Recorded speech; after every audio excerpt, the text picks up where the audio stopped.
দূর থেকে দেখলে মনে হবে যেন পানির উপর ভাসমান হোটেল, দক্ষিণে হাওয়ায় পানি দোল খাচ্ছে। তবে এটি বাণিজ্যিক রাজধানী চট্টগ্রামের বাণিজ্যিক এলাকা আগ্রাবাদের স্বনামধন্য আগ্রাবাদ হোটেল। গেল ২ দিনের টানা ভারী বর্ষণে তলিয়ে গেছে আগ্রাবাদ হোটেল। শুধু আগ্রাবাদ হোটেলই নয়, তলিয়ে গেছে এখানে অবস্থিত ব্যাংকের শাখাসমূহের নিচতলা। অনেক স্থানে এটিএম বুথের কাছাকাছি ছুঁই ছুঁই করছে পানি, ফলে থমকে গেছে স্বাভাবিক জনজীবন। সবচেয়ে বেশি ভোগান্তিতে পড়েছে অফিসগামী কর্মজীবী মানুষ এবং ব্যবসায়ীরা। বিশেষ করে আগ্রাবাদের নিচু এলাকা বাদামতলির পূর্ব পাশে জলজট তৈরি হয়েছে।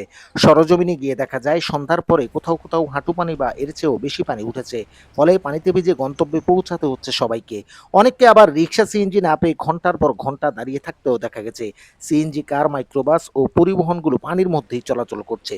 চলাচলকারীদের অভিযোগ, টানা বৃষ্টিতে প্রায় সময়ই তলিয়ে যায় আগ্রাবাদ। ড্রেনেজ ব্যবস্থার সঠিক সংস্কার হচ্ছে না বলেও অভিযোগ তাদের।